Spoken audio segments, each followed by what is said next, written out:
I hope y'all are awake as I am, because guess what, baby? New week, new Aegis, same guys. We in the chair. It's Beautiful Crow. It's Turk.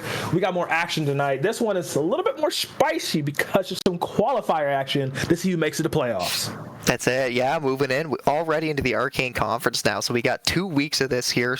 Should be pretty exciting. Both of these teams seem to be pretty evenly matched. Just taking a look at the score lines, 4-1 and 3-2. Now we've actually casted both of these teams before here too, Crow. So I think we had a chance. I believe, if I'm not mistaken, it was a Shattered Spire in week 1, and then right after that, week 2, we got Tilt Crashouts. So we've had a chance to watch both of them here. It's exciting to be able to see them coming back here again, and really just kind of a testament to how quick the season has gone by. Yeah, I mean, we're already here. I was talking about it last week. I'm like, hey, man, week 5, halfway point, week 6 is going to be crazy like you don't even know it. And here we are. But yeah, you're actually right. We saw Tilt Crashouts all the way back in week number 1, where they did get a 2-0. I believe it was, over Shadow Garden. And then literally the week after was the Shattered Spire. They had a 2-1. That one was a banger. It was against Syndicate Sean Fan Club. They absolutely went the distance, and it was absolutely insane. Now we're going to see these two head-butt it out in this qualifier. If you're unfamiliar with how this works, we do already have 4 teams already picked out in the Conqueror side of things, due to their standings being in the top 4 and their overall game record with their game differentials. So those teams are already locked, ready to go. Over this week and next week, we will decide the last 4 teams for playoffs, as they are going to be fighting each other out. So it's like I said, this is all the marbles. This is all the stakes. Yeah, she is crunch time now. So you've had the chance to really dial in your team comps so far. It feels like things, hopefully by now, you should be ready to rock and roll. But definitely now, as you mentioned, Crow, is really the time to shine. So we'll see exactly how both of these teams manage things. Of course, we do have the Shattered Spire on blue side here for game 1. So proud pick for me. I'm guessing right now it might be something like that Varus. It might be the Tristana. They've got a lot of options, though. Both Boostus and Eros have been piloting very much of those champions. So as we do take a look, we got the Shattered Spire, Synthwave in topside, Witch at Black Mass in the jungle, Eros in mid, Boostus in the AD spot, Wanderer, and then of course you've got that deep pool if you needed. So tonight, both teams are going to be at full strength, which seems like the first time for a while for us. Yeah, and then on the opposite sides of them, it will be a full starters Tilt Crashouts lineup. We got Terps in the top lane, Rat Queen Delilah in the jungle, Zed, the DJ in the mid lane, KTL in the bot lane. Rocking it out support is Kakolin. So this is dope. I think this is the first time that me and you have got to cover 2 teams that have their full starters all the way through. No E-subs, no substitutes, nothing like that at all. Just full 5, full power, ready to duke it out and keep their playoff dreams alive. For sure. I gotta hype up that logo too. Something about that logo, I just absolutely love it. I just love it. It's the greatest thing ever. Still esports, yeah, big fan. But as we do get into the draft here, of course, now is going to be crunch time. So we've had our fun. Hopefully you have too, everybody else watching here. But as we get ready to rock and roll, once again, we see TSS on the blue side and TESC on the red side. I already talked about it. I was wondering if that Varus or that Tristana were going to be one of those B1 picks. TSS has a lot of options, though. A lot of options going into it. And I mean, like I said, both teams are going to be very comfortable with whatever they've practiced. Interestingly enough, though, I'm assuming they're going to go ahead and ban out this Fiddlesticks so Black Mass does not get their hands on that. A lot of games played on it. I mean, rather that's just solo queue in general, but it is their most played so far, but they default mostly to the Wukong and the Volibear. So, I mean, all these very viable options. I do think the jungle pool might be pinched across both sides now that I think about it. Now I'm talking about it more. Just because, so Rat Queen Delilah does not have a huge jungle pool, it's looking like. So, I mean, that's a good, first strike if you want to go for there. So far, so good. Your theory seems to be pretty accurate here with both of these bands coming through, both jungle bands. There's a third one, so I don't know. It's hard to argue with that. That seems to be pretty much cold hard facts, and I'm glad you pointed that out too. I tend to agree as well. Both of these junglers really want to facilitate that team and kind of get them snowballing as quickly as they can. And a lot of these bands that we're seeing minus that Jinx are doing just that there. So the B1 now up. Tristana is now taken off the table. TSS, you have plenty of options. You still have something like the Maokai if you want. You still have the Wukong. Looks like you are going to pick up the Seraphine though. So Seraphine can be flexed You can send that mid, you can send that bot, you can send that as a support, so you've got that flexibility there. Yeah, we'll just really see exactly how TESC wants to answer that with the Tristana being off the table. Of course, it makes you kind of wonder, what do you want to pair into this Seraphine? Are you worried about it right now? Do you consider this a flex? Have they done their homework? That's kind of what I'm running. Oh, that's interesting. Okay, yeah. So, I mean, the Seraphine pick is a little bit of a denial. Both support players, I do believe, have spent time on that. So go ahead and take that off the table. It's very nice for both sides. The insta-lock of the Ahri, I dig it. I dig it. Still very, very strong. Lots of comfort as well, I believe, for TESC. So I mean, it's just, they're going down the, hey, let's get comfortability, but still good power picks. Is the Felios locked in as well? Totally good. Yeah, both carries picked up pretty early on here on R3. It'd be nice to see some sort of like a high agency jungler that can sync with that Ahri. Maybe something like a Vi, maybe something like a J4. Those two come to mind right now. But of course, yeah, if you're indexing really heavy into your carries, Velios, this isn't something that we've seen too much of. I think you and I have casted maybe one game of it, really fallen out of the meta just in general. Definitely a strong pick, but is a little susceptible to those blind picks. So we'll see exactly how TSS wants to answer. Maybe they'll just keep the Seraphine bot side. I think that's a decent answer too, but we are going to get the Victor. So the Victor Ahri matchup, not too surprised. Kind of both these mids, Eros and Zed, this kind of seems to be right up their wheelhouse. Of course, this is game one. You probably want to be in your comfort too. For sure. But yeah, I mean, the Aphelios, it's interesting because, like, I've seen a decent amount of them in pro play. It's just the fact that, like, it's always kind of a last. It's like, because they have been doing Fearless and all the other major leagues, it's not really like a first or second game option. Generally falls like a game 3 option. Because, like, it's like, okay, what hyper carry is left? All right, I guess I'll play Aphelios. Still very, very strong in these team fights if he has a good team to peel for him. Which the Tilted Crashouts rather generally do have, like, strong engage compositions, but leaving their AD carry out, to fend for themselves more often than not. And when you're going up against two very long range mages in Seraphine and Victor, it does make playing things a little scary. So we'll have to watch positioning there to make sure they stay alive. The Zen pick lock in, very nice denial. You don't want any of that Pantheon sticking to anybody with the ultimate or with, the stun, point and click CC. Yay, love it. So it's just going to be interesting to see how this early game shaping up, because now you have a great 2v2 of Zen Ahri. Yeah, that's exactly it. And you and I both wanted to see this in their phase 1. That's exactly what they're going to be able to pull off here. It really just comes down to execution at this point now. So Zen Ahri very strong in that 2v2. Expect a lot of attention in that mid lane for the side of Tilt Crashouts. I expect like repeat ganks on repeat ganks, especially once Ahri's level 6, and then you can of course get that Ahri out of that lane. She can start impacting those sides. So that's kind of what I'm reading so far from TESC's team comp. Maybe some sort of enchanter would be really nice on the side of Tilt Crashouts here for that R4. Of course, you can get countered a little bit. See, TSS at this point, they haven't really played their hand yet. With that Seraphine, that B1 coming through, that flexibility is nice. So you can send that down the bot side, whether it's at AD or support roles. Same thing with the Pantheon. You can put that in support, you can put that in jungle, you can put that in top. So you've got some options. My guess, probably jungle, but of course TESC is paying attention to this too. So we'll see what their R4 is going to be here, Crow. That's right. I do want to see the enchanters, because like you see what everything is banned, right? Heavy jungle focus, heavy top lane focus. So like this is where you're like, okay, it's a Lulu angle. It's a Lulu. It's gotta be a Lulu angle. Hi Lulu, hi Janna. Yeah.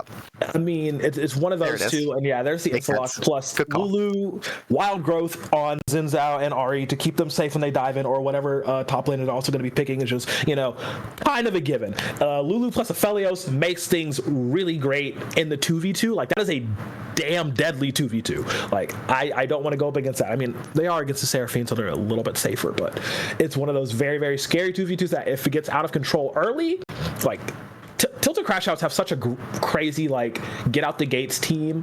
Yes, they do have that scaling, of course, with the Aphelios, but should be all right. Whereas, okay, Spire, they're going full fight. Get the Ezreal locked in here. Pretty nice. So I'm assuming this is Seraphine Ezreal in the bot lane. Maybe that's a lot of damage. It might be right now.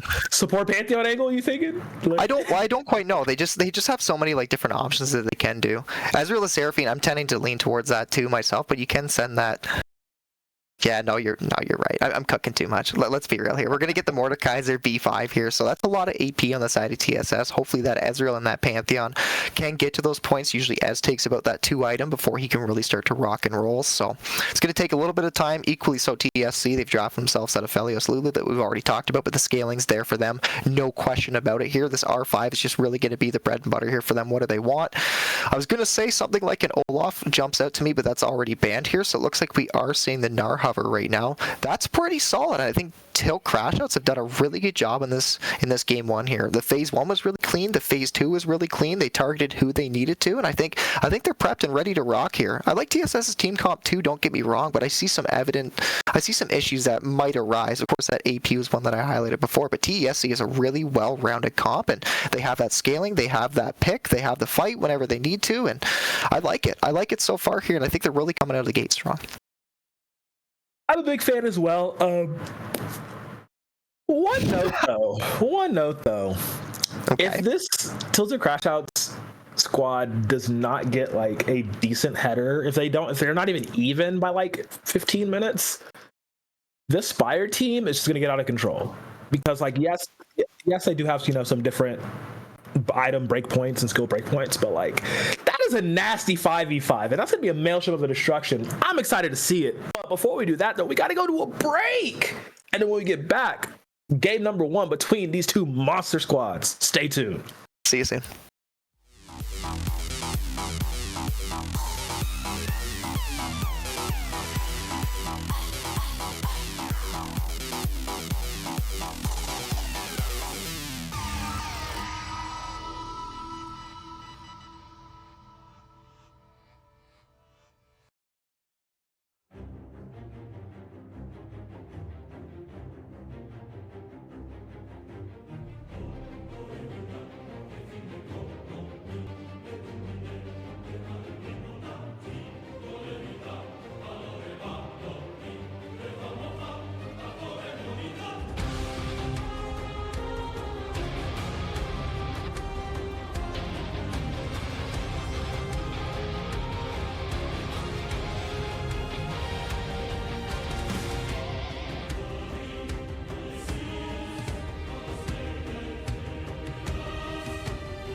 Welcome back, Aegis faithful and unfaithful, I guess.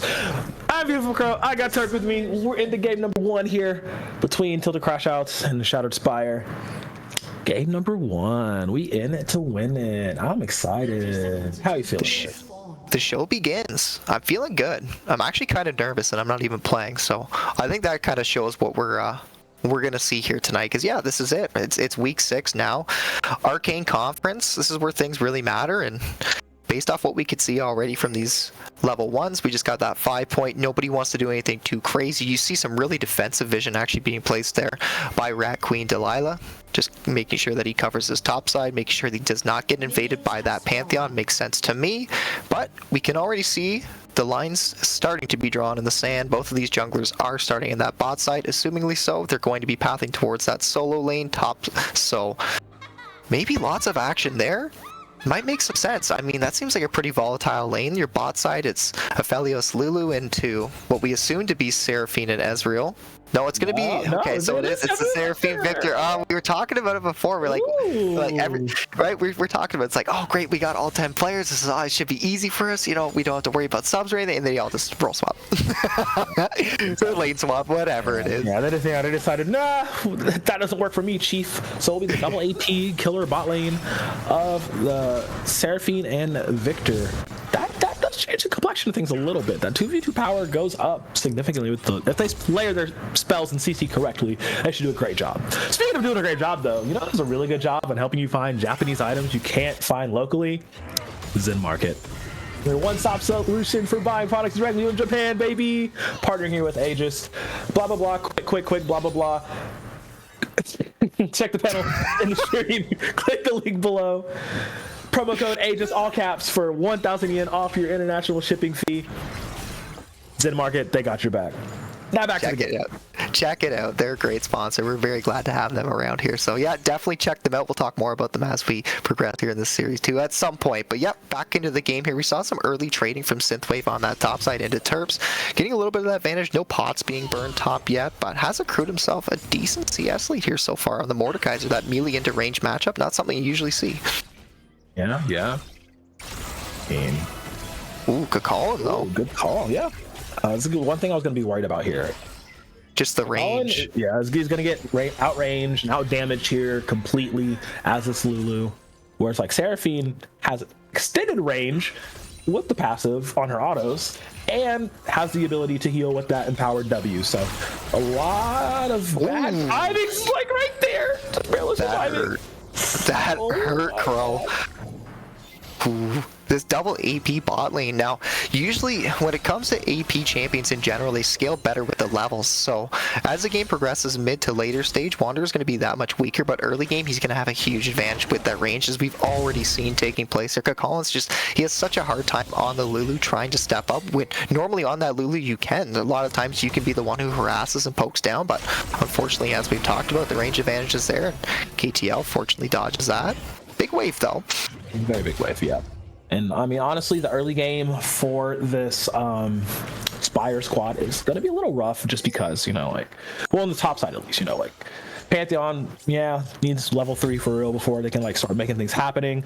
Whereas Synthwave, honestly, Mordekaiser pre-6 against Gnar, I do not like this. Because it's just going to be outrange and the W scaling is really nice as well.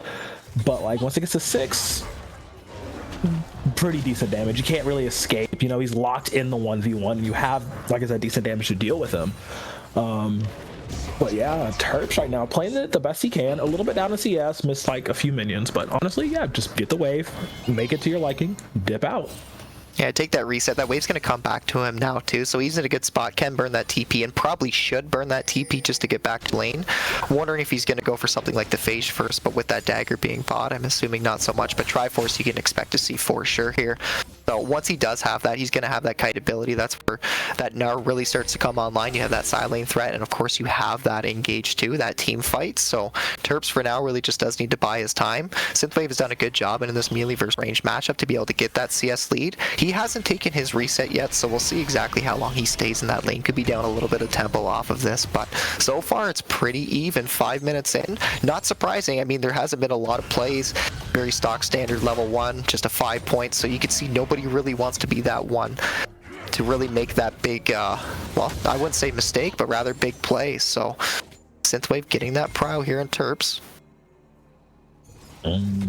He's getting stuff pushed in. Now, one thing you and I talked about in the draft was the early game presence that Delilah would be able to have with the Xin Zhao, right?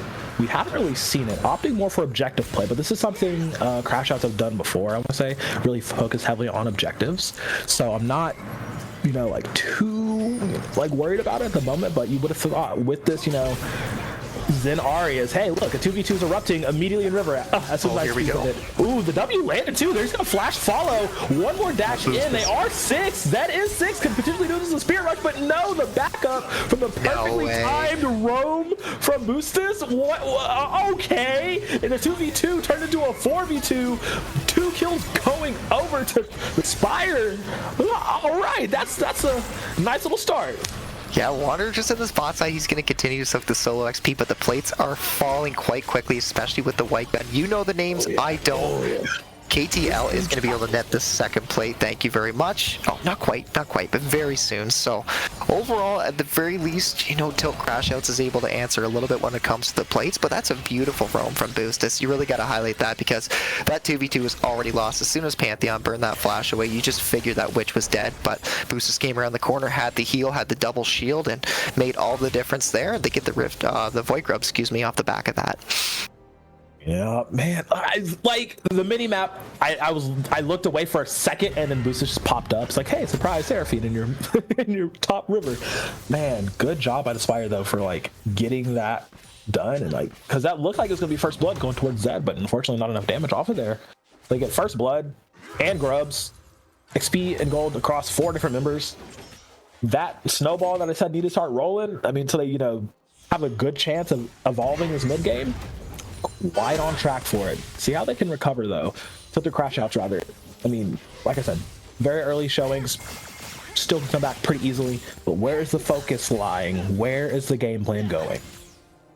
Right now you have that first dragon, so if you're able to continue to stack those, it could 100% be worth it. The one thing you have to keep in mind is, of course, giving up those 6 grubs. That could be a little troublesome. That's one thing you do always have to keep in the back of your mind, but netting those dragons early on with this team comp that you've drafted, it does so well in team fights just grouping up here, and you can see Rat Queen, he's moving into that tri-bush, but he is going to be spotted on that ward, so good vision control there from Wanderer and Boostus, just crossing their T's and dotting their I's. All that they need to do. Making sure it stays stable. No shenanigans just yet. No, not really. I'm getting bored again. Could call it. Okay. I'm always a little scared for the Lulu. I know he's not really into dying, but you can see it. If the right CC chain or anything really comes through, the Kakala just gets blown up. And no, Lulu was always in the way of dying. It feels like it. Yeah, it's probably gonna die.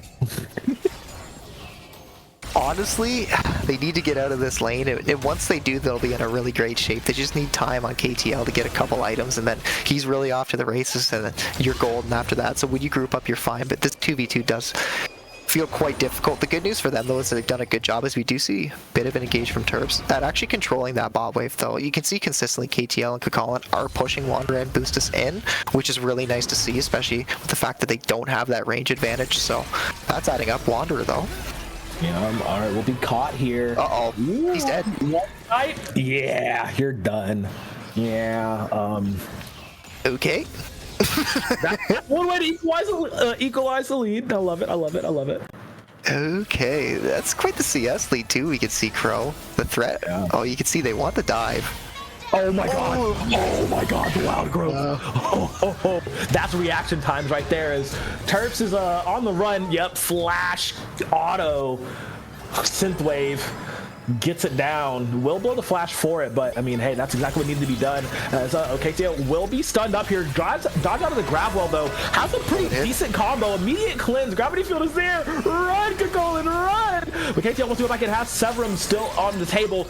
Can get a nice amount of lifesteal off of it. Switch back to the sniper. That's a TP call. They want this bot lane dead very badly. Flashes the W, so a lot will be expended here from the Tilted Crashouts. Not much gain for it. no, they're not going to be able to net that kill off the end of it. It looked actually really good there. The Shattered Spire, they made the move that they did. Unfortunately, they were forced to burn both flashes. A little bit of a saving grace. Terps at least burns his TP bot side. The dragon isn't up yet, so he's going to be down in tempo. That's going to give Synthwave a nice opportunity here to push this in. You can see which at Black Mass here too. He's doing a good job recognizing this. So they're playing really well to their strong side. Unfortunately for them, they are giving up that second dragon, which does put DESC in a pretty good spot when it comes to this bot side, and they've done a good job, KTL and Kakalin. As much as we've been picking on the Lulu, they've been able to sync up, and they've landed they landed that kill. They've gotten all the CS that they have, and they're in a really good spot here so far. And both teams, you can see the cross map. That's nice, but it's really nice to see here from DESC till Crashouts being able to answer that at the very least, get something too.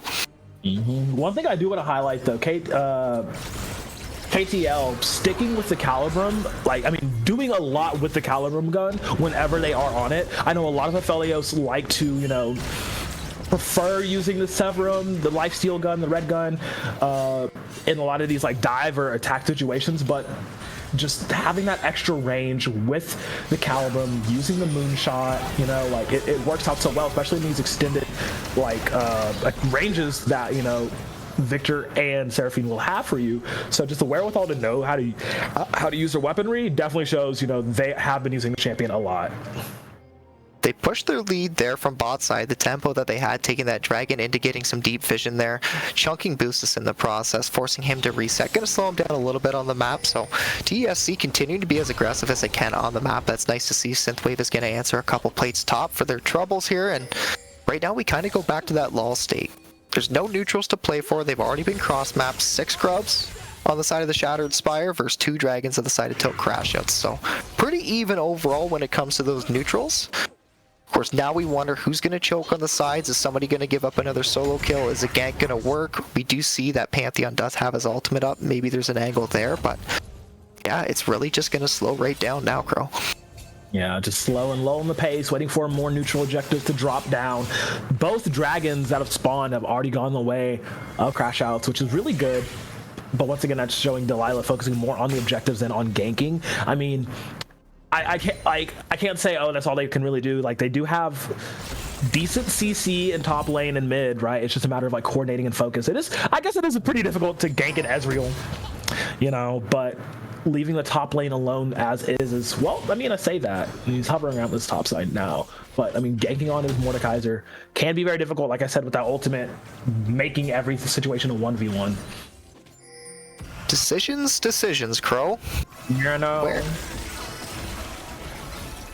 feel like they're waiting for a next item spike before they really commit to anything. Because well, no, top looks like it's going to be a Dosia over 2v2. Both junglers are showing.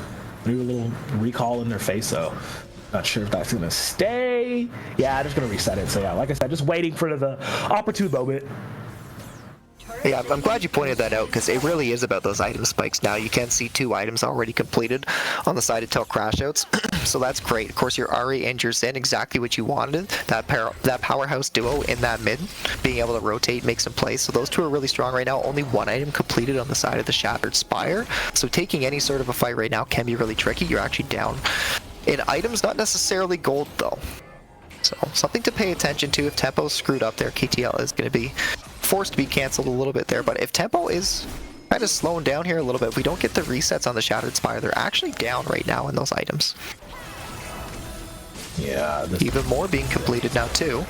Yeah, this is a very, very slow arms race style game because 4 items now completed, 3 items now completed, so everybody's coming online. They're gathering it. They're getting it. They're starting to get there. And honestly, I like this, though, because it shows how important both these teams are taking this. Because like I said, this is a spot for playoffs.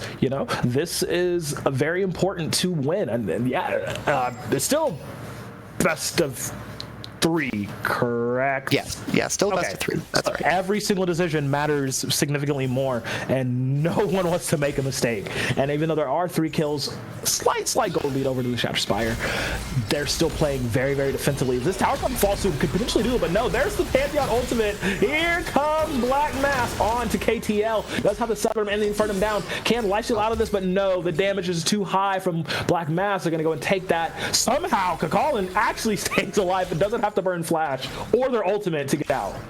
You really think that's first turret down bot side, don't you? Like at that point, you already assume. But the Pantheon ult just comes through and it forces KTL off. He burns both sums in the process and still goes down. So good response there. Really good response from the Shattered Spire. You can see them pushing now for this tier 1 bot. I don't think they'll be able to get it, but they'll definitely chunk it. Now we'll have to pay attention to top here too. As you can see, Rat Queen Delilah, he is sitting in that dry bush. I think wisely so, choosing to back off here. Both teams should now be playing and indexing for this dragon. Yep. Arms so race important. Has sort of been completed. Looks like they do want to fight for this. I mean, Delilah's not there yet. There are way more members of Shattered Spire surrounding this dragon than there are some Crashouts, some tilted Crashouts. But numbers game should be changing. Oh no, they walk right past each other. Oh god. Death push time. Death push time. He's locked down. Ultimate is available. We'll have to use it to get out. But guess what? Booster still has theirs. Seraphine Ultimate will be called out. And that's Delilah surviving. Surprisingly, though, did not burn Flash. Yeah, and that's actually not a bad individual trade. You're probably still going to lose the dragon off of this. Of course, you just see the rest of the team isn't in a position there. Terps still doesn't have his first item completed, so he actually stopped his back there to make sure that he could play for this tier 1 top, and I'm not so sure if he gets it. The HP on the minimap is so deceiving sometimes. But Terps does need to get that reset in, and I think wisely, till Crashouts, they just know you already have those 2 dragons. You can back off. It's perfectly fine. You need to be careful now, because if you give up that dragon, of course that means that your bot side's now your weak side, and which at Black Mass is doing a really good job there. You can see him just pushing bit by bit, inching and forcing this bot lane to make a decision. Looks like they're gonna stay. Have to fight this. You're gonna have to fight this the best they can. Grabbing him in front of him. You're gonna be stunned up on the tower, but how long will you have that tower? There's a grab field too to call it. I know we've been worried about this Lulu all game, but damn man, like they take 2 hits, 90% of the health bar is gone and have to walk away. Now the next wave crashing in. This should be first tower going the way of the Spire. No matter how hard these Crashouts try to get first brick, it just was not in the cards for them. No, and they really did go for it. Yeah, Terp staying it for as long as he did to try to play for that tier 1, but at the end of the day, they just get the numbers advantage off that dragon. The Shattered Spire does a good job being able to net that first turret for them, and you can see Rat Queen, he's moving in, trying to secure this rift, should be able to with the numbers advantage with his team. Synthwave is moving up. They want to try to seal this. They want to try to get away. Synthwave trying to buy as much time as he can, but no, it will not be stolen. Rift Hair will be claimed. So the head of Synthwave. Now, Turf dropping back. Great ultimate. Actually pushes them away, not stunning them into the wall like you would have thought. Grabbing ultimate, rather, from Victor still on him. They're getting away. Delilah has to fight their way out. They have available. They want to actually go for this. There's the third on the talent strike. But what can he do? He's going to come back in. Zed, it was a bait all along. It looks like he's going back in. They're still trying to fight through Terps' Mininar. Supporting from the side. The health bar is so low. But the Victor damage from Wilder is so crazy. Nobody dies in that extended 3v3 somehow. All of them on low health bars. 100% they just assume Rat Queen Delilah would just flash over that wall. I was waiting for it. I was waiting for it. Everybody was waiting. He just said, "Nope, I'm gonna send it." And he does it. It's such a sequence after that. It's just so funny to watch there, how it ends up playing out with the way that it does. Of course, now this mid route is being established here from the Shattered Spire, pushing a bit. They want to chase this, but they can't. No chase. They definitely just need to get the resets in here soon so they can spend their gold, and no neutrals once again. Now game's gonna slow down. These outer turrets are up for grabs. You can see Eros moving for this right now. Might be able to get a good dodge on the charm. What is Kakalin doing away from their 80 carry? Why are they away from them? Get back there. Get back there. You don't need to step up. KTL, 1 item, 2 items, becomes a very potent threat. At 3 items, he's deadly. Yeah. Very much, and it's gonna rely a lot. Like this game now at this point is gonna rely a lot on this Aphelios pick, and it's nice to see that they did pair it with something like Lulu Synthwave. I don't think he has to be too scared here, Crow. Run, little Lulu, run! This is actually insane. What? Turk, what are we watching? I don't know. What? Okay, either way, they give the credit over to Synthwave. Well, after they just bully this small child. Yeah, I mean, they just kind of, yeah. Unfortunately, their Kakalin's just going to go down. The Mordalt's burned, and he just runs around in circles hoping to live, but at the end of the day, he's going to go down. Fortunately for them. Ooh, great fight, actually. Delilah trying to keep him away.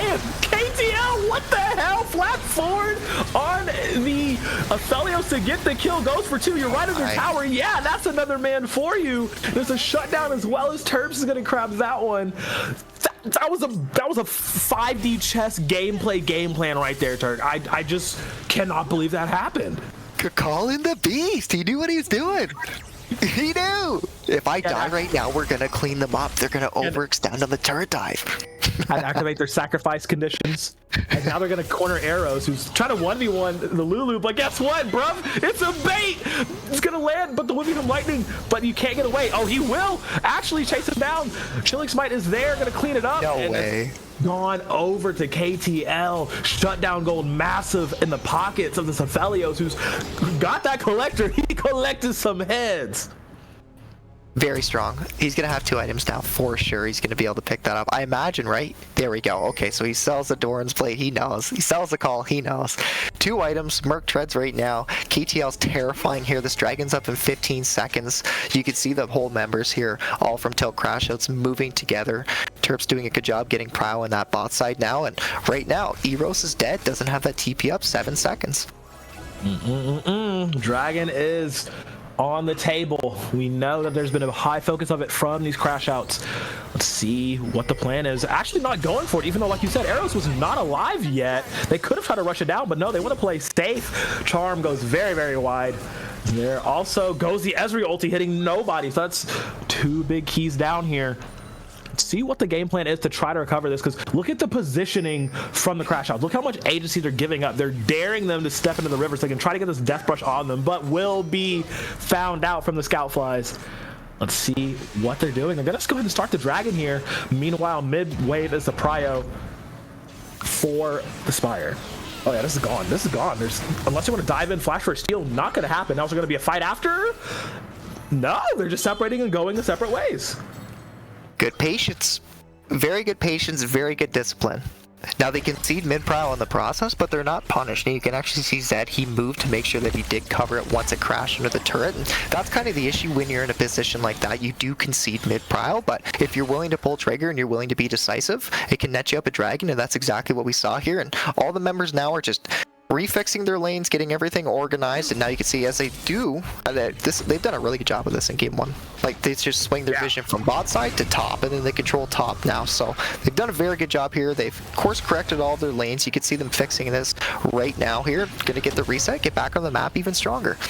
Yep, okay. Man, this has been such a calm, controlled, very, very, I guess you could say, disciplined game from both sides. No like wacky weird, well, aside from that one early game was a little bit of shenanigans. That one river death, but I mean, just been very, very disciplined in how both teams have been playing and how both teams want to play the map and how they're going to finish this. I mean, we're 23 minutes in and we've had a lot of even games this season, but this one feels so close. On a knife's edge, Crow. Anything can happen right now. Mid-prow is being set up. The 3 members are here, but keep your eye on Zed right now in this Ari. Yeah, wants to go for that snipe, that steal. Spirit rush in, dashes, but does get onto the blocking with the tall black mass. Now KTL is taking so much damage. Oh my goodness. Water? This is scary. Terps here for an R-bar. Wow. Ezreal ulti goes in, but doesn't take anybody out. True shot barrage. Not quite potent enough yet. Oh, you can see side lanes are being dropped right now. So much pressure is being applied by the Shattered Spire. Rat Queen. Tower, oh man, hasn't fallen yet. There's the dive in with the ultimate too. The backline all clustered together, out of danger from the rest of the Crashouts here. Terps no Narbar in, still can do some damage. Those boomerangs still hurt. Those autos with that Triforce are kind of yucky, but the lower health bars on the Crashouts means they have to back away from this tower here. KTL did heal up and did get back out onto the field, but it's only one Aphelios that gets a full team, and that healing coming from Boostus here is absolutely nasty. A lot of contention just around this mid lane, but no wave right now for either team to play for. You can see Terps just moving up, trying to be a nuisance, delaying backs, and doing a pretty good job at least slowing down the tempo here. But both teams really do want to get the resets in, really get that war count back up, start setting up one side of the map, whether you play towards top with that Baron being up now, or whether you play towards bot with that Dragon coming up. The decisions need to be made about what side of the map both of these teams are going to play to, and no matter what, here in 2 minutes time, we're going to see another banger fight for sure, guaranteed. Bangers incoming. If I was a betting man, Yeah. I'd bet money on that. I don't think I could say that on stream, but it's true. I bet you it's In going to be a Minecraft. banger. Yeah, there you go. You're a good preface. Read the fine print. This is so dangerous. Like, I mean, this game will be decided with one team fight here in maybe 5 minutes, maybe 3. It's just so close to that edge of how much could go wrong. And with that being said, now you want to pay attention to who the priority targets are. KTL, 100% is there right now. He's got those 2 items, as we talked about it. On 3, he's beyond strong. He's not going to have that 3rd item, not even close to it really right now. But he's going to be the member to watch for Tilt Crashouts. Can you keep the Aphelios alive? If you're the Shattered Spire, can you kill the Aphelios? These are the questions that both of these teams are contemplating here, as we've got only 1 minute left until this next dragon's up. It seemed to always come down to these dragons. Although the last one, not a single fight didn't even occur. Like, it was literally just, they took the dragon and they let them go. But now they're going to jump straight on to Delilah here, chunk them out as fast as they can. They have to spend the wild growth to keep them alive. And took a chunk out of Colin as well. This could be the determining factor. Yes, there's still 35 seconds left for this dragon, so it's enough time to recall and get back out onto the map for sure. But this gives the onus and the pressure to Spire, as they can put up into the river, get as much vision down as they want, and dare the Crashouts to even attempt to try to step to them.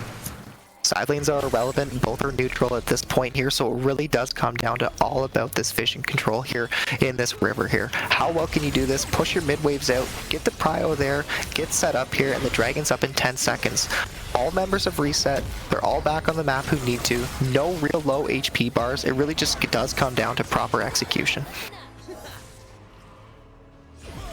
Proper execution indeed, and this time, for the first time since dragon number 3, this will be started by the Spires, and now it's up to the Crashouts to try and make this fight happen. They haven't really done a lot of damage to the dragon. They want to try and turn from the fight. They are on a synthwave, who will be the first in line to maybe fall. Does the isolate the 1v1? Hasn't used ultimate just yet. It's a great Inferno. The shot goes down. The Moonlight Vigil has been pulled, but amazing Mega Gnar ultimate to push 4 into the wall. But how can they clean it up from here? It's KTL going on a killing spree, getting multiple bodies. Quadra kill. Easy peasy lemon squeezy. Zed wants to chase down arrows for the last kill, but that's going to be 4 bodies collected. That's going to be Dragon Soul collected as well.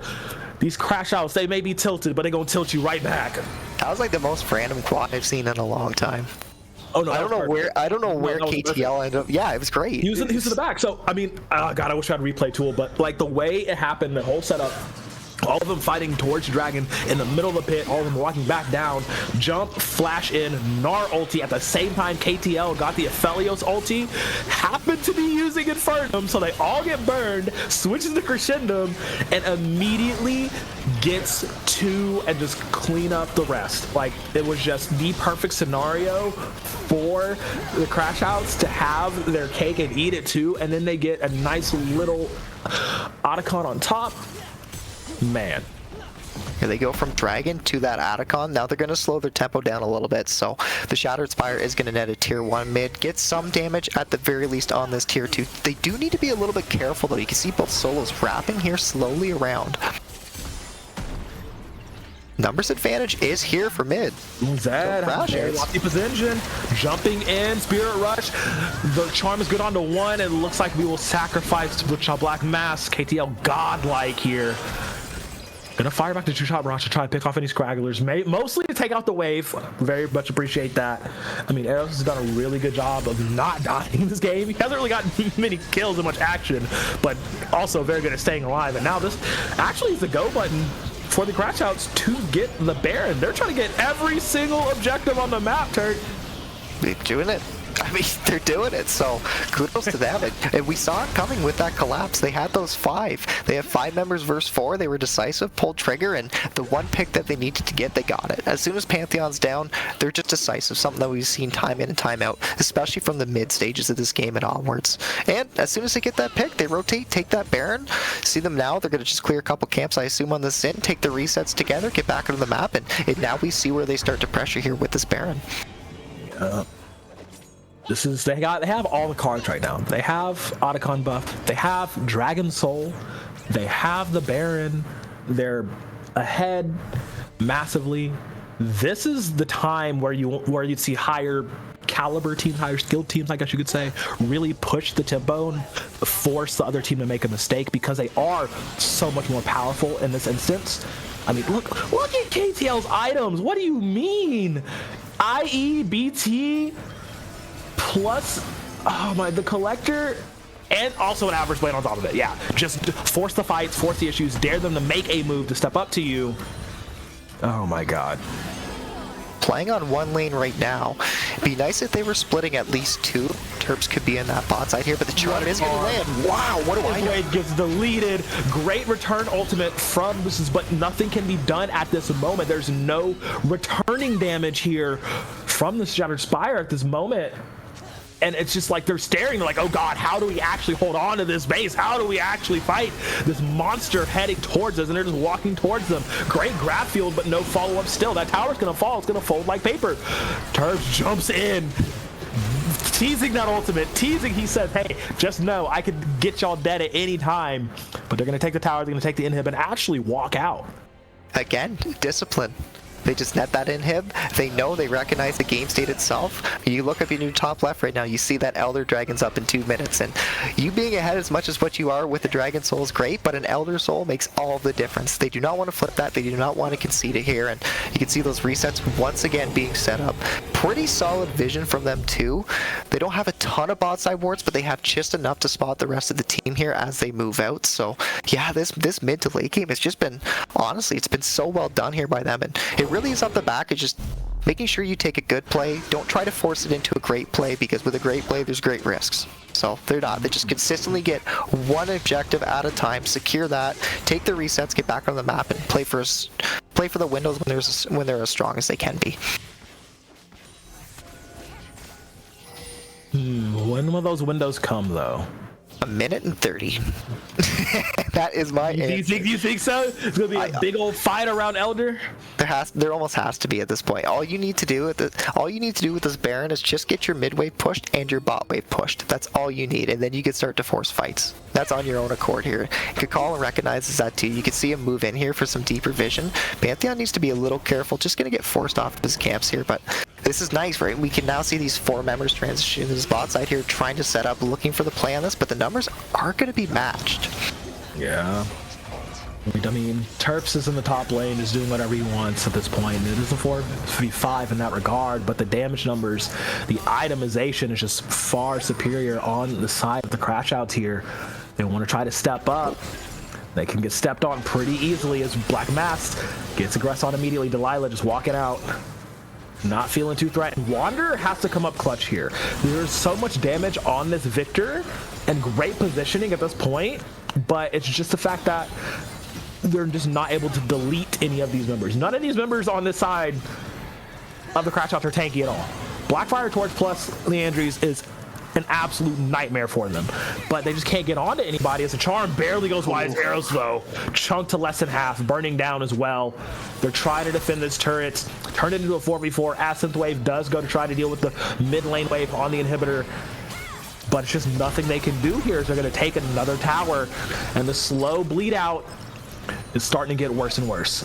They're just losing everywhere. Bot, mid, top. It's so difficult right now for the Shattered Spire to be able to find those windows to be able to get back into this game. And honestly, I think you start to see it now. They don't really have a primary engage. Who's really forcing these fights? Pantheon? Like, that's good. Here we go. Pantheon, I guess. Yeah. Yeah, it is going to have to be Pantheon, but like I said, not enough damage on them as now they're going back in. Great burning.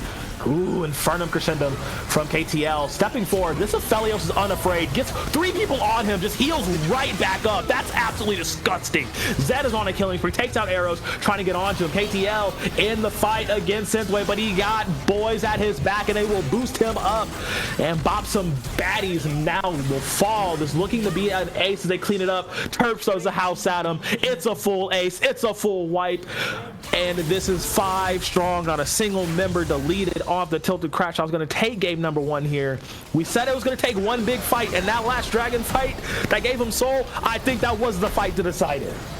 It almost felt, as biased as I was, it almost felt like the game was won in draft. It just came down to execution, and there's no question that they pulled that one off. We talked about it, the early game seemed a little shaky at times, like both teams were kind of, I think it might have been like one of those game one jitter type of things. But when it came down to it, that mid game was just so flawless by them. And again, it just really was. It was that discipline. They weren't trying to overforce. They weren't overplaying their hand at all. They were just getting those advantages bit by bit, taking their resets, spending their gold, getting back onto the map, and they were so much stronger each time they did it. And honestly, yeah, the comp just fits so well. KTL did exactly what he needed to do on that Ophelio, so he got really ahead. He had the support of the rest of his team, and they played great. Like, kudos to them. Great game one. Oh, yeah. Kudos indeed. That was... Oof, we keep throwing around the word discipline, but like it really was like that was Patience played perfectly, and they were rewarded. And don't give KTL Aphelios anymore because that was disgusting. A monstrous performance on that hyper carry. Super great job done though. But we gotta recharge. We gotta regroup because that was pretty crazy. We got another game, possibly 2 more games if Spire can recover, regroup, and re-win. Go to break. Cut the feed. Go to break. I missed it. 日本にはまだある？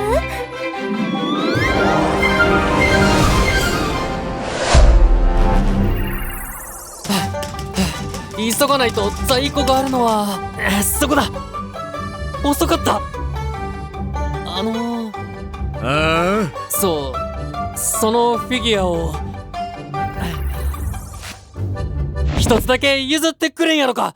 お前はんだよ、同志じゃねえか。もちろん取引しようや。あ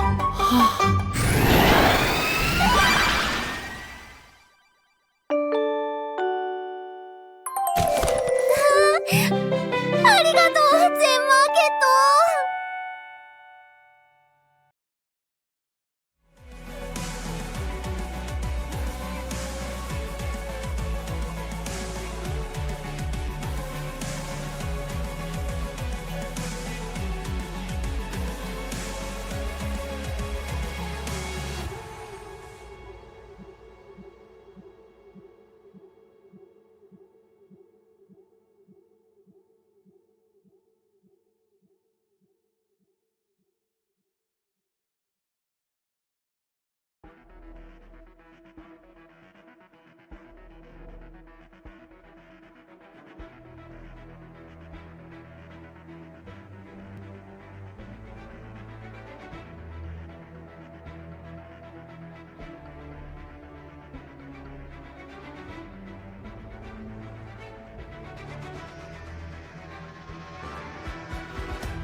What's up? We're back. Game number 1 was very, very slow, methodical, with a few little exciting bursts of spiciness, and it resulted in a Tilted Crashout win. So now game number 2, is it going to be more of the same, or are the Spire boys, dames, going to get it back and run it back and make it 1-1 and give us a game 3? What are we thinking? That's a question. Like, TESC now, the side swap's going to come through here. So on blue side, we'll see how both of these teams end up adapting. TSS seeming to favor that red side. Pretty good for counter picks, especially for your solos. You want to play through them. Makes a lot of sense to me. Didn't work in game 1 for them on blue, so why not try here on red? TESC, though, of course, the question's going to be, what is the prio pick? So on B1 here, I've seen a lot of, I mean, you and I have both seen a lot of Jinx. We've seen a lot of Varus. We saw Seraphine last game. That to me makes a bit of sense. Maokai, those are all champions that come to mind so far. As we do see a first ban of game number 2. Not too surprising, I think. You and I can both agree. It's going to be that Fiddle. Yeah, they do not want that to step onto the riff at all. Just keep it out.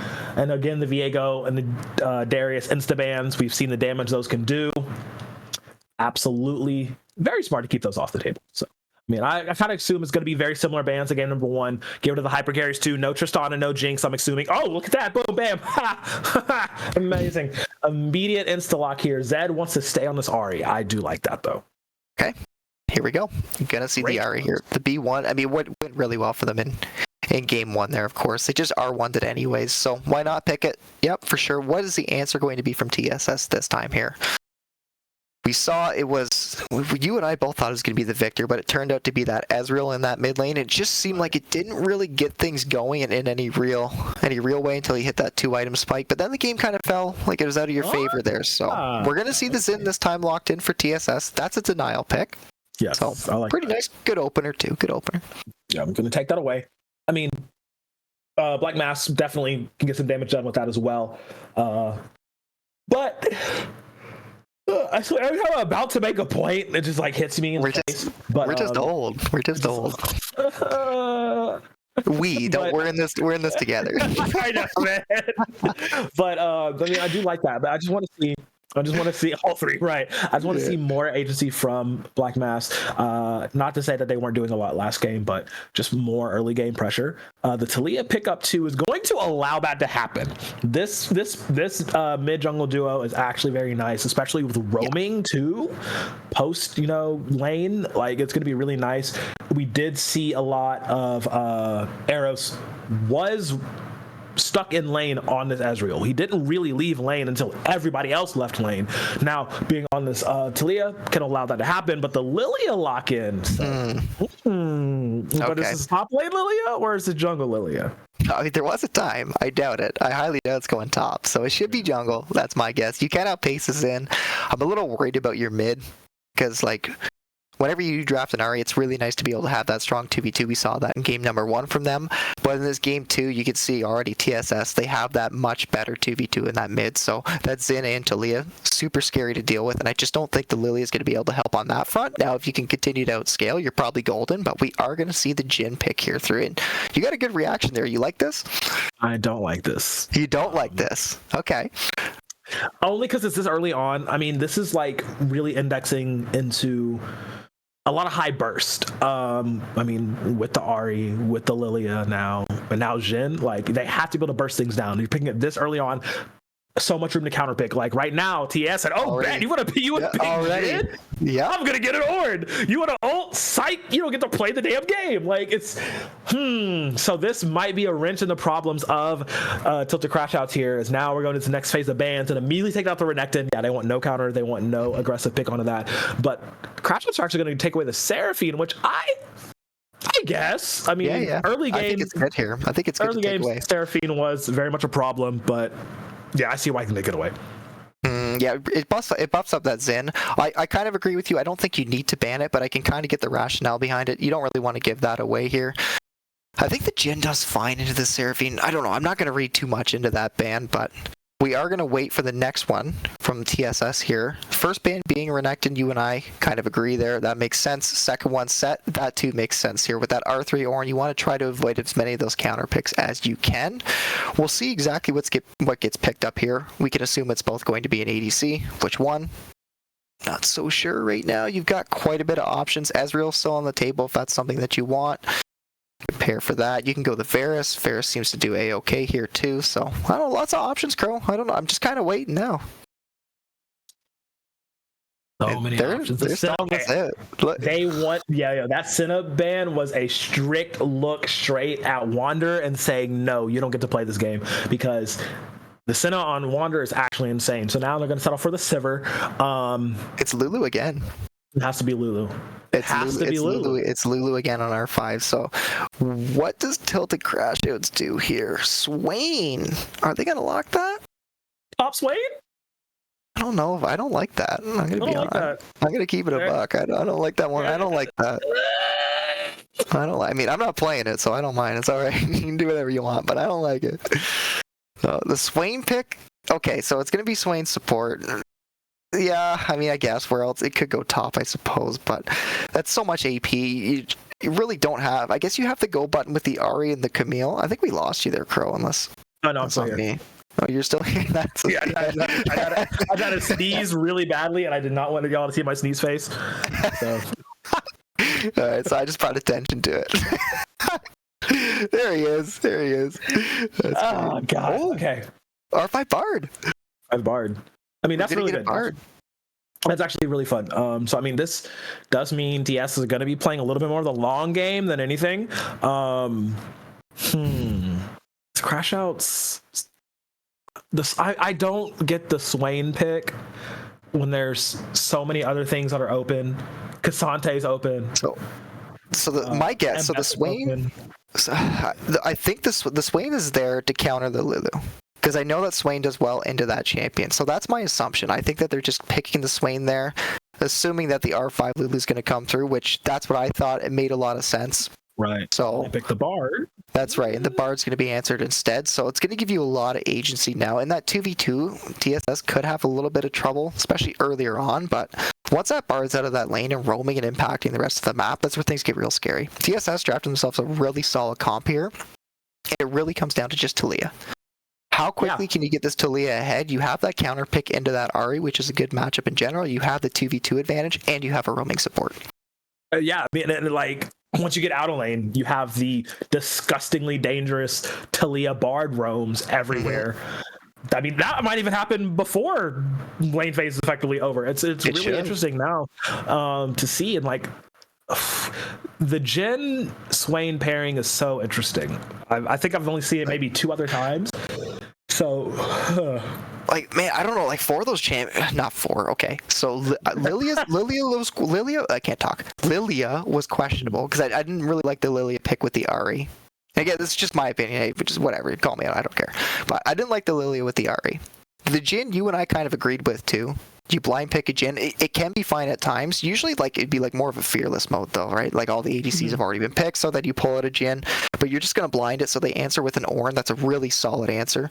You and I were both happy with that. And then the phase 2 came through. The Swain seemed a little out of place. So Lilia, Jhin, and Swain are the 3 champions that just seem like, I don't know, I feel like you could have swapped those out for something else, but the Ahri and the Camille are both strong, so TESC has good solid solo laners. How well can Ahri survive the 2v2 mid? That's the real question here, but for me, TSS, I really like their draft here on red side, and I think you probably agree.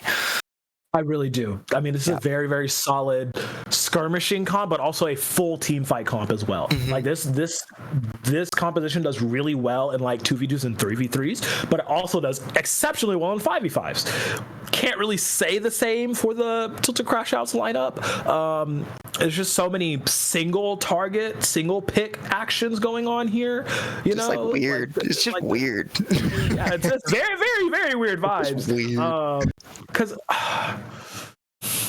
Well, can you gap? Can you really what it is? Can you gap in your lanes? Exactly. Can everybody win your lane until they win jungle? And if not, like, I think you're just kind of toast. So I don't know. I don't want to make any stark predictions, but Game 1, red side had the better draft. Game 2, red side has the better draft. So we'll see how things work. Execution's always going to be the main thing when it comes down to it. But looking at this could very well be a Game 3 on the horizon. Well, I don't know. I don't want to be that guy, but I'm going to be that guy. Like, Look at the draft. Look at the draft, man. While we cry over our own musings and frustrations of draft and delusions of team fights, we gotta send it a break. When we get back, we're gonna get into this very exciting and very interesting game number 2. Don't go too far because we got more Aegis Executioner League gameplay after this. I lost it again. Oh my god, I'm off. Cut.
Alrighty, everybody, welcome back to game number 2 between the Tilted Crashouts and the Shattered Spire. I'm Beautiful Crow, I got Turk with me, and we were just ranting and raving over Zed Big Money Bags over here. The crazy Ari skin. It is pretty sweet. Oh my days. Yeah, zoom in. Oh my days. If you want to flex on your friends in the Rift, just buy this skin and tell them that they're look poor. at this, though. Look at this. Oh, they're gonna fire some push immediately. The Bard Q Lanzo is gonna be first blood for the Spire, but there's low health bars left and right. Oh no, you flex too hard, you're gonna get flexed on as you're trying to get something back from it, but you're running into a Bard, Sivir, and a Talia. Wait, the flash to follow.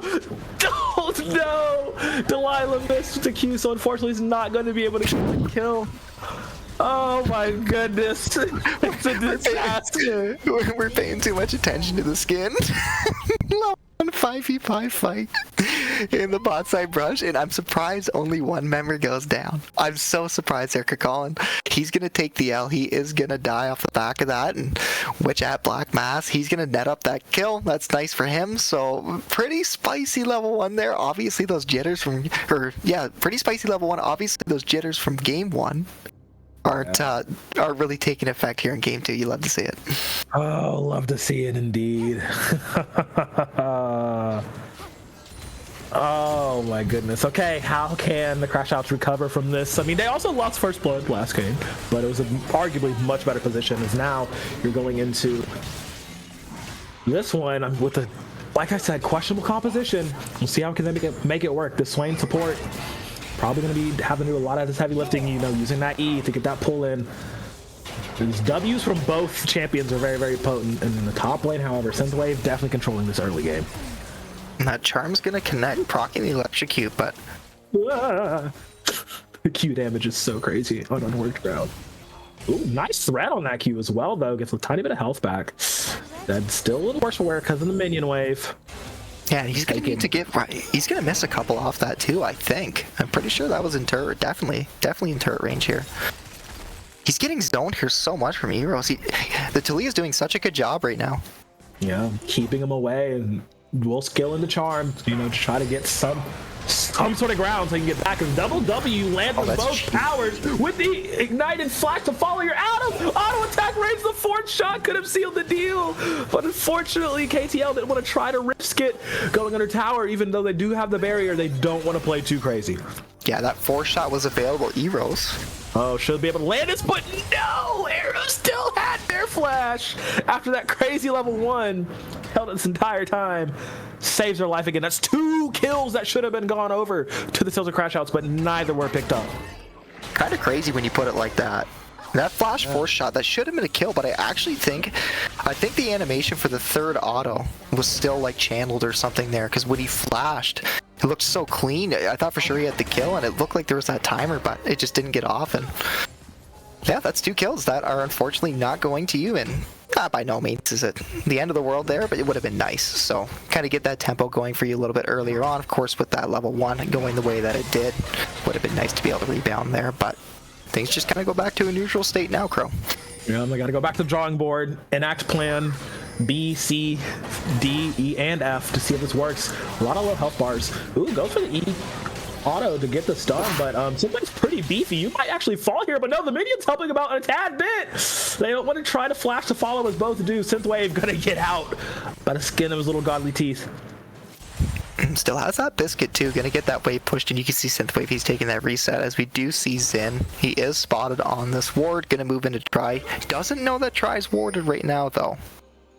KTL and Kakalin can kind of bait this and just stall a lot of time here. You can see Rat Queen, he's moving up towards that top side, so he might be invading the that top side quadrant. I'm wondering what this movement here is. Ooh, he's trapped, he's stunned. The W though from Kakalin not going to be enough to do the damage. We'll be able to get out.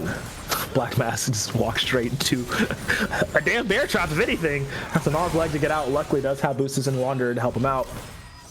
And again, these close kills for Tilted Crashout just not being confirmed, and it's kind of starting to hurt them as they are 0.5k down.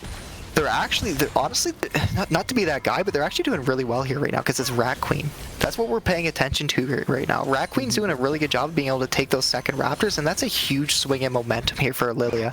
So you're going to start to see, hopefully, the Lilia outpacing. He's still got all that top side quadrant and the bot side quadrant to clear, so that puts Rat Queen in a really good spot. They don't die. They buy a lot of time from Witch at Black Mass, and unfortunately, he just doesn't get anything really else off of that there. And overall, on the map, you can actually see that, yeah, Rat Queen, Delilah, he's going to be in a really good spot here. Yeah. Rat Queen. I mean, I did see those, those 2 ganks early. Didn't really quite go so well, but yeah, being able to just create those pockets of pressure for their lanes is really nice. I'm expecting to see, once they go back and get the first item or first component even, they'll be back on the map pretty handily. As his first Dragon, however, will be going over the way of the Spire gang, just because, I mean, there's no challenge, no pressure or anything from the Crashouts to try and get it. And you can see, I think this is wise. I was just hyping up Rat Queen Delilah, all the options that he had to get that full clear. I think wisely so he just chooses to play towards topside. Just net up that dragon. We're going to cross map there, and at the end of the day, that's still good. You get yourself your 3 grubs for that first dragon. Of course, the lines haven't been drawn by any means yet. That second set of grubs is really where that next play is going to be, I can assume. Good route. Nice, very nice route. This 2v2 is eternal down here in bot lane. We haven't seen Wanderer actually live up to that name of being a Wanderer. I've not been able to leave this bot lane just yet, just because of the constant push-pull between KTL and Boostus. Bit of a camper. Bit of a camper right now, hard scoping. Yep. Little hard scoping there. I used to do that. I tell people I didn't. What? Oh, I never doubted it. I let them know. Go check the quick scope. Yeah, no, I cannot quick scope to save my life. I'm hard scoping every single time. Yeah, just skip the kill cam. I quick scoped you, I promise. Terps though. Big danger. Dodges off of 1 ultimate. Oh, the Hextech ultimatum good for 2, but the flash to follow. Gets a bit of the AD shield, but it's not going to be enough. You're not getting away, playa. And Wichita Black Mass will claim that kill. Putting it at 2-0 currently kill-wise. Still very early game, but the lead starting to accrue more for the Shattered Spire. Yeah, 2 flashes traded for 1. You net that kill topside, and pretty interesting decision there from Synthwave. He just Rs and then he actually flashes to redirect it. Terps does react though with his ult, and he's able to dodge that, but of course, with the secondary flash from Xin being able to collapse there, that's now the 2nd kill for Witch at Black Bass, and he's looking really good right now, doing a good job, doing really what he needs to do, kind of be that bridge champion to get everybody else ahead. Hopefully he can start to translate that here soon with this gold lead that he's accrued. Hopefully. I mean, we saw them play a very disciplined, very slow, very thought out game style in game number 1 from both teams. It just kind of went a little bit better in the team fights for these Tilted Crashouts. Maybe not going to be the case here game number 2. Ramp it up at any time, but this is also kind of a scaling composition being ran by the Shattered Spire here, so who is to really say? Time will tell. Yeah. Really, it's just waiting. This we kind of talked about how we didn't really like the blue side draft too much, as we see Zed, beautiful charm on Eros.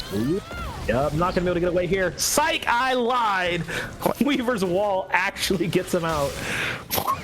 Oh my god. Confirm the kills, please. Before my point got rudely interrupted by Zed there, I was going to say, in these solo lanes, your windows to find those picks. Oh god, you're doing it again. Zed, nice charm. Oh my god. he's gonna walk away there. Wanderer, that's his first roam that we've seen in the game, not able to connect, but it really is up the back of these solo lanes. How well can this Camille do? You have that counter matchup. How well can this Ari do? And so far, Zed's done a pretty good job. He's absorbed a lot of pressure, hasn't died, maintained his CS. So both of those solos are in pretty good spots right now. And as time goes on, of course, we'll see how well they can pull off this team comp. And yeah, we'll see, I guess. This is so interesting. So interesting to see how this is shaping up. Okay, just more fighting in the top lane. Synthwave has had a little bit of a leg up over Terps here in this game around us. Oh, that was actually nasty. The W and the E pull from Eros is so good on KTL, who does have the Ignite on him. The Honey Fruit just barely saving his life. He has to get out of dodge zones. Get down, Mr. President. We gotta get you out of there.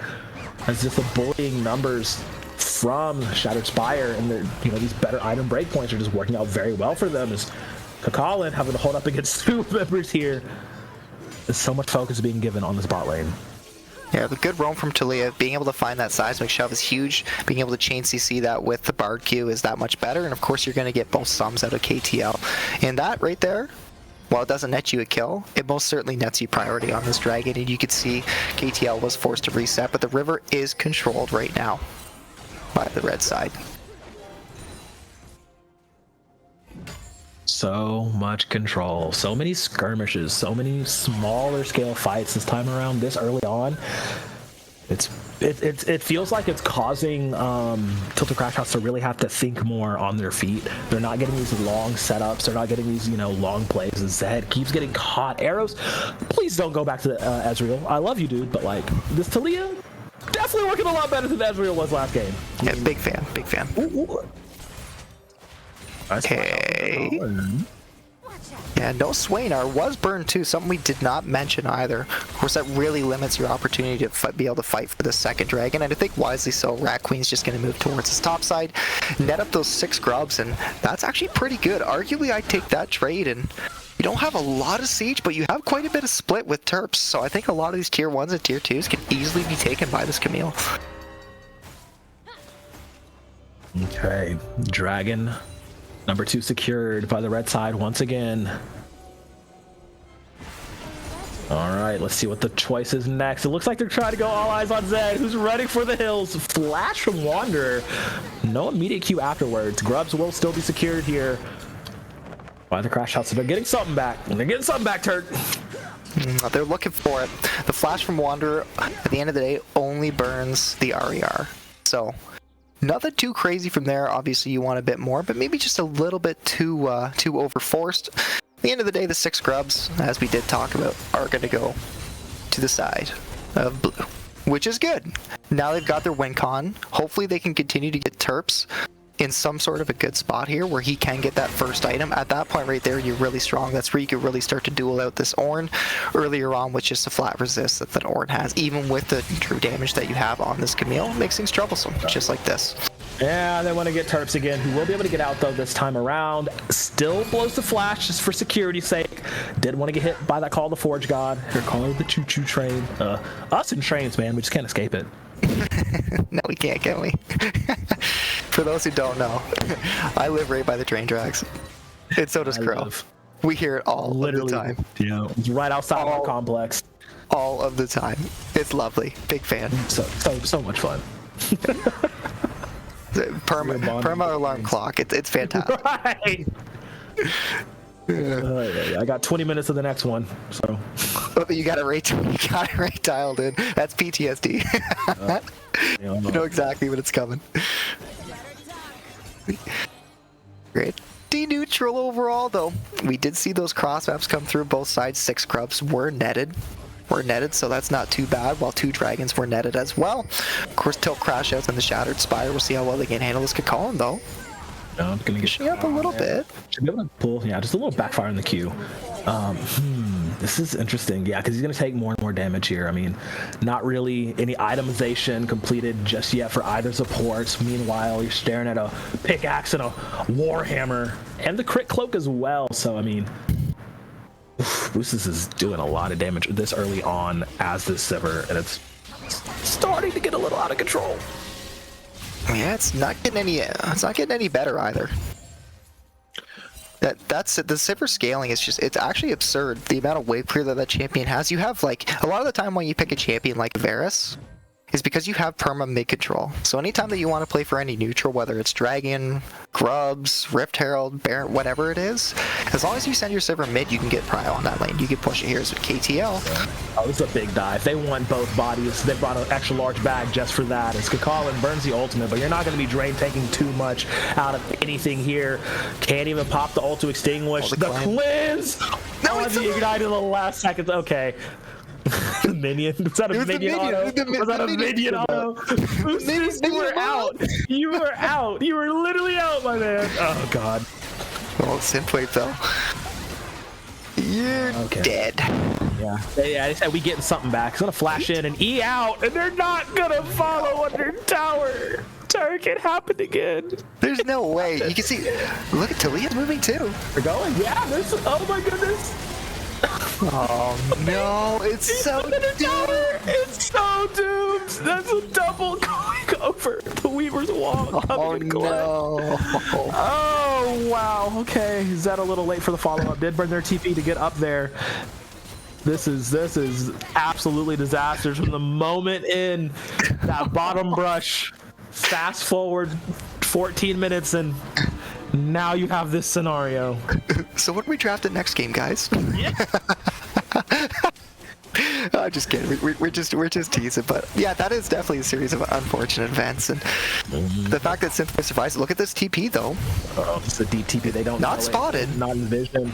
Zed with a great charm and some damage. KTL, Colin, y'all just got ganged up on before. Looks like they're gonna do it again. KTL says, "Sorry, bro, you're on your own. I'm out of here." Can't even put down a W. No traps either for them. Is Kakalin gonna fall? Oh dear, this is very, very bad. 20 seconds before this next dragon too. They will be up in time before it spawns, but they will not be anywhere near up soon enough to be close to it. And now KTL gonna try and take out this wave. Jin not the best with wave clear, as we have very much stated. Trying to get this first tower though is Terps, and they will do it, actually taking it out mid lane right before the other one fell. Just a slow chase coming through here from Terps, and it's so difficult. You're just dead. Yeah, literally just dead. Oh, no TP either here, Crow. Yeah. I mean, at this point right now, Dragon's up. They've already started it here, and I don't know how. I don't know how till Crashouts ends up getting into this to be able to contest, and I think they just have to back off. It's so... It's bad. It feels bad, honestly. It feels bad, man. I mean, it is the price they pay for the composition they decided to draft. That will be the third Drake of the game, third unique Drake going over the way of Shattered Spire. And it does look like Crashouts want to try and fight this. They do keep pushing forward. Nice slow onto Wanderer, but you know, they're not able to follow up on this, you know. I mean, Terps is like really their only first line of engage. They do flash for that. W is there. Call to Force God called down from the lower side. Zed jumps too far forward. You can't dive into a simmer like that, my man. Wanderer will actually claim the kill credit, but it's just another bad case of unable to finish off the kill. Eros is very low, but still playing very, very unafraid, just very brazen and very drowsy as well. Here comes Delilah, very big sleep, gonna take down Boostus. They want Synthwave head as well, trying to take him out, and that's a double for the Lilia. Coming online here, Swifties and the Torch. Oh, first ult of the game coming out for KTL, and you're not hitting anybody! Okay. Oh dear God, it's an absolute disaster. They get something, but not a lot as Terps keep trying to go for these towers. Bruv, you got to get out and trying to fight back on the KTL. Now your trap flashes over the Raptor pit. Says, don't worry, we're getting out of this alive. As Herald seems to be the name of the game for the Crashouts. They want something back. They've lost all the dragons, but they got the grubs. They said top side is going to be ours for sure. They will grab something in that extended fight. What a messy sequence. Honestly, that hurt. That hurt a little bit there, the amount of things that ended up happening there. It all started off Zed looking for the pick on Boostus. Boostus burned his flash, but unfortunately the Ahri got stunned on the rocks from Talia. Follow-up CC, damage, everything else came through, and there was that, and then you saw the re-engage. I'm so surprised. I'm so surprised until Crashouts was able to get a couple kills on that mid, and fortunately for them they did. They also got that rift, so they're definitely ahead in that sequence, which honestly feels like a bit of a highway robbery. Yeah, like, man. I think that's kind of been the story of this game. As the Terps is once again all by himself. Oh dear. Hey, remember we were talking about that one game where Isova, Lord Isova went in on the set because they just kept ganking them top? I want to get similar vibes here, but unfortunately the Crashouts are not winning this game as well with them dying. In order for Terps to be able to do that, he also has to have the most deaths and the most DPS in the game. That's the goal, which is true. Which is true. Fact check that. Out by 20 more minutes. I mean, you could possibly get there. Late game Camille can be very terrifying with the right items. Anything is possible, but right now it definitely doesn't feel like that. Yeah. I mean, like the Shattered Spire just drafted such a good team comp here in this game too, and they're in such a good position here now. 2 minutes until that Dragon Crow. A good team fighting composition is the key here. A good team fighting composition. Yep. Because at most, Tilted Crashouts are going to have to rely on is the Hextech ultimatum from Terps getting in before he dies. I mean, a very well-timed down the lane bowling ball salute from Delilah, or, you know, a immaculate charm from Zed. It's just all these require picks to get off. You gotta pick out your opponents, whereas Shattered Spire, they're just like, all right, bet, engage from 2 screens away with the Bard ultimate or the Ornn ultimate, you know? So it's so difficult to make things happen. There's really just no cohesion, unfortunately, for the side of Tilt Crashouts in this game too. In game 1, the draft was there, but in game 2, it definitely feels like it's not. And if you're ahead, things are a little different because at least you could force in your own accord. You could probably hands diff with the wallet in the back pocket, which is great to be able to have. But unfortunately, when you're in a position like this, it's so hard to be able to claw yourself back out. And honestly, at this point, it's really going to be off Terps. And he's getting focused here really hard.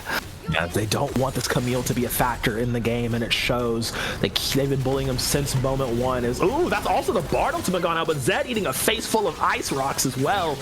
That's very unfortunate. I mean, they got 1 charge with the Rift Herald, so that's 1 tower back, something in their pockets, as well as the Bard ultimate, which I'm not sure of how long of a cooldown that's on, but it could be enough to influence a fight for sure. Definitely can, yeah. The Bard ult was used to try to negate the Rift Herald charge just a little too late on that turn, and it is going to get cracked anyways. Probably going down no matter what, but I like the attempt. I like the idea there. We do see more trading here topside. Terps is now sitting on that Triforce, but has a lot of armor to try to punch through.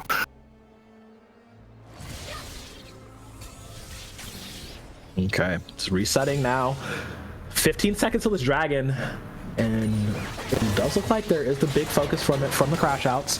Terps, however, trying to push this wave in. I feel like they're still trying to get this top wave balanced out, so, you know, Synthwave doesn't have that advantage. Is starting to get more and more damaging on to Synthwave here, but the Bramble Vest doing a decent job mitigating whatever healing comes the way of Terps, as the Crashouts are trying to set up, but the Shattered Spire, the gang is all here.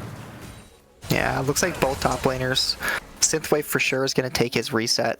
You can see now he's got another component there. With that cloak being completed, he's now moving to try to get down to this dragon, and it's so important here for both teams to really not make any mistakes. It's all about the basics. Get your wave pushed, look to force fights when the enemy funnels into a choke, and play off of something like that. A 50-50 fight right now, to me, seems so scary.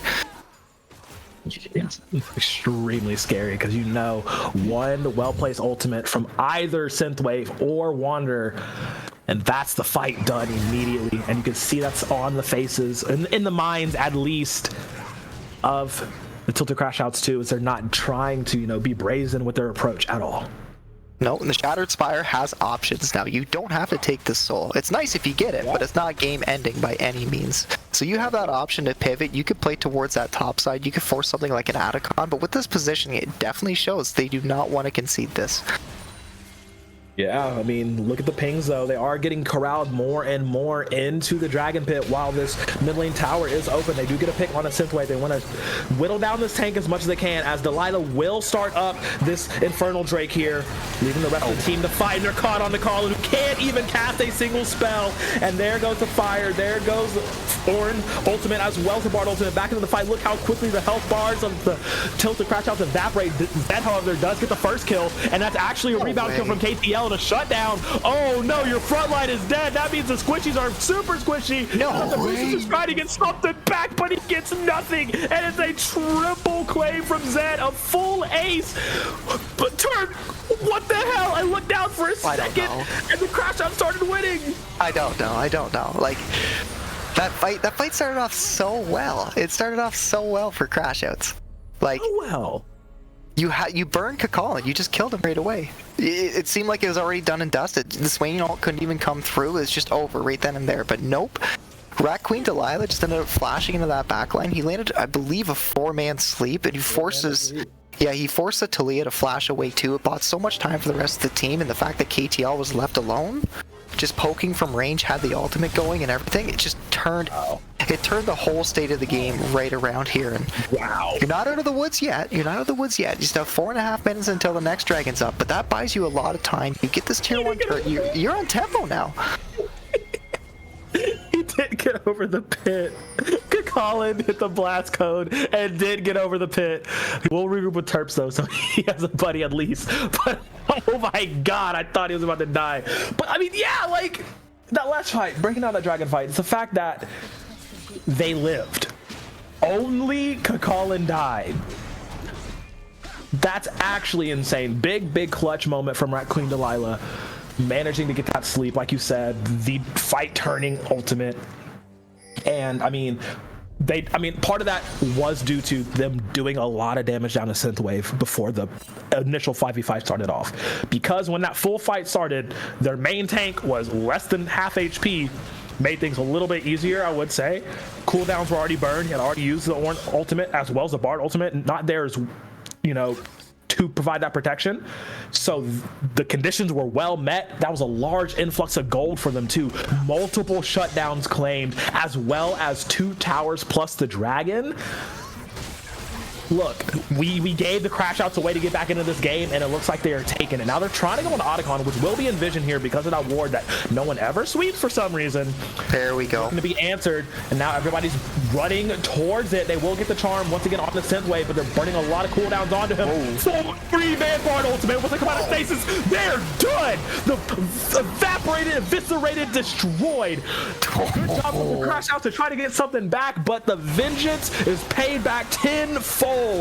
Shattered Spire say thank you for the leash and thank you for the buff. Voracious Atacon claimed, and the wrongs have been righted. Holy cow. You could post that clip in like a Synapse video or something. Like that was so clean. The Bardar layered with the Ornar is just insane. Like Synthwave had to time that too. He had to back away from his ultimate to be able to make sure that he could actually get that off for the second charge, and it was like picture perfect, just done right after that. I think the Bard Q came through too to chain another 2 members in place, so you just can't move. The fight's lost before it's even started there, and we were just hyping up, weren't we? We were just hyping up the Crashouts. We were. I mean, that was the lead. That was the lead that they got. That was the lead they had. They needed to hold on to it, and well, it's all gone. Yeah, kind of gone. 1 second. Didn't take long. Yeah. Okay. So now we're back. What tempo was gained there? What tempo was gained is now unfortunately lost, and the Shattered Spire once again controls this game here. Of course, you could see both neutrals are going to be up here in this 1.5-minute timer, but it's really going to be about this dragon, and both teams recognize this already. You could see some vision being laid down, some vision being cleared, and all about fixing these side lanes. That's what we need to see here. That's why you can see Zed in this top side. He's going to push this out as fast as he can, swing down, and everybody's going to play around mid. Everybody's going to play around that bot river, and it comes down to a really well executed team fight once again. Yeah, and unfortunately, the well-executed team fights are kind of the Shattered Spire specialty with this composition. As I mean, great spell shield. Yeah, so we'll be absorbed. It's so hard to play around the silver spell shield here. You're actually opening up right here. This is dangerous. Steps forward, dodges out the 1 Bard ult, darts out the second one, but immediately flash follow from Black Mask, but it's split on 2 fronts. This is really bad. We were just praising the Spire for having a really good organized team fight, but now they're split on every angle. Can't get anybody's dropped. Synthwave will take out Colin before they fall, but that's just the Otacon passive burn for all 5. That could have been another ace, man. Holy cow. That's like the weirdest oh my god. It's so difficult to keep up with this game number 2. Just when you start praising one team, it seems like they absolutely entered away. It's tennis, baby! Right? Doesn't it? Doesn't it just seem like that's exactly what it seems like? KTL didn't even have his flash for that fight either, which is probably the real nail in the coffin. Because at this point, you've conceded Prile on the Dragon, yes, but Terps has TP. You can answer to this right now, so you still might be able to contest, and looks like that's exactly what they want to do. Yeah, they're going to make him work for it. They have to make him fight for it. So many cooldowns were burned in the last fight. It's going down to the wire, but Infernal Soul will be claimed by the Shattered Spire. Look at the back line. Look at the back line. Here comes Terps jumping onto him, drawing some space here. KTL can work with this. Rat Queen can work with this. That will be 1 down. Going for 2 more. Going for 3 more. They want the full ace for sure this time. Give them everything. They will take your treasure, your crown, your seat, your throne, your kingdom. That's another ace, and that's them charging for the base. These dead timers are long. They might get in off of this. Hey, we're filthy haters. We're Oh my god! We hated this team comp so much. I guess it doesn't matter. If you just have the hands diff, like right there, such a well-played, executed fight by Terps. Like, honestly, that flank was absurd, the fact that he did that, but the patience was really what set everything apart. Because he found the backline, he started absolutely chunking Boostus, and then he backed off. Rat Queen Delilah then took advantage, he pushed up, and the fight was over right after that. Like, a 3-4-man Q landed on the Lilia, and I don't know what you can do. Like, I guess just die. You just die. I guess I just die. It's the fact that they technically aced them 2 times within like 2 minutes. Yeah, that's right. Yeah, with the Atacon. Yeah. What is this team composition? How do you even make this work? I absolutely hate this. I absolutely hate this. This is insane. Literally insane. That's how they end this game. They said they do not want a game 3. They made it work. Funnily enough, how bad did it look? Hey, how bad did it look for them too? Like, if they lost that, honestly, I feel like that was the game-deciding fight for either team, because had they lost the Infernal Soul. If they get wiped there, they can push down, because they had pushing waves in top, I want to say, as well. Bot was a little meh, but they could have pushed up even more. Death timers were long enough, plus, the buffs I already had, and plus Sivir against towers at that stage in the game melts. But that's crazy that once again, we were just talking about it earlier, Terps not having the best game, so much focus, winds up being the MVP in the final fight to end the game. Yeah, he did. He's no Lordy Sama, but we got to give it to him. Like, kudos to you, 1-4 at one point, and you end up cleaning things up there at the end. And yeah, that's a really well executed game. You and I talked about we don't like the draft. I'd probably revisit that, because that shouldn't work out the way that it does. It shouldn't work out like that at all, but it does. And honestly, good for them. That's a clean, pretty convincing 2-0 at the end of the day for them, and definitely sets them up here for week 7 as they get ready to rock and roll, try to secure that first seed. I wouldn't say convincing, because it was a little scary there towards that. Like, game number 2 for sure. Game number 1 is pretty convincing. Game number 2 not so much. But you know what is also convincing? Zen Market, baby. I mean, come on. Your one-stop solution for buying products directly from Japan. Support and customer service, 19 languages, used by over 2 million users worldwide, and they are partnering with us, Aegis. So use the promo code Aegis, in all caps, that is, you get 1,000 yen off your first international shipping fee, which, if you buy multiple products, they will all consolidate it into one box and ship it internationally for you. There's a 9 o'clock train, I told you. 20 minutes to the T. I was not lying, because I'm on time about 2 things: the Zen Market ad read and these annoying evil trains. But that's all I got. Turk, you got any last words before we get out of here? Not so much. Honestly, good job. Good job to the Shattered Spire. They deserve that. 100%. They deserve that at the end of the day. Net themselves up, as we talked about, move in to try to contest for that first seed here now, and puts them in a great spot moving into the playoffs. So kudos to them. Tell Crashouts, great game 2 draft, really well executed early to mid game. Things started to fall later stages, so a couple easy things I think that you could fix up. You'll be a-okay. So nope, that's pretty much all I got. Thanks everybody for tuning in. I hope you enjoyed the stream. I know me and Crow had a great time, so I don't know, maybe we can do it again sometime. Oh, absolutely. Yeah. I mean, unfortunately, I will be out of town on business next week. And so will Ice too. Yeah. So you gotta hold down the fort while we gone. I'm the only OG. Like, what am I gonna do? You will show them the way and guide them. I guess I'm gonna have to. All right, everybody's stuck with me next week. That's for next week. But for tonight, we're getting out of here. Have a good night. Stay safe and keep playing some League of Legends. Peace. See you soon. Zen Market. Zen Market. Zen Market. Zen Market. Zen Market. Zen Market. ありがとうございます。ありがとうございます。ありがとうございます。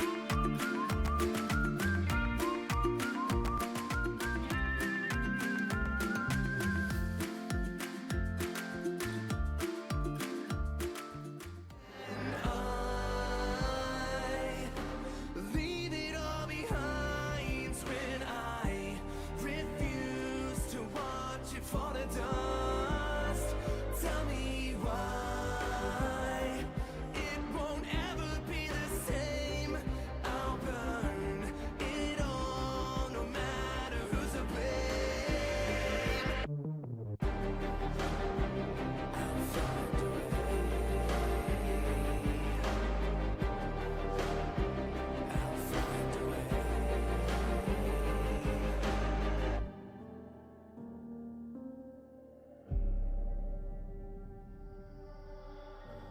every time I close my eyes, a little less of you remains.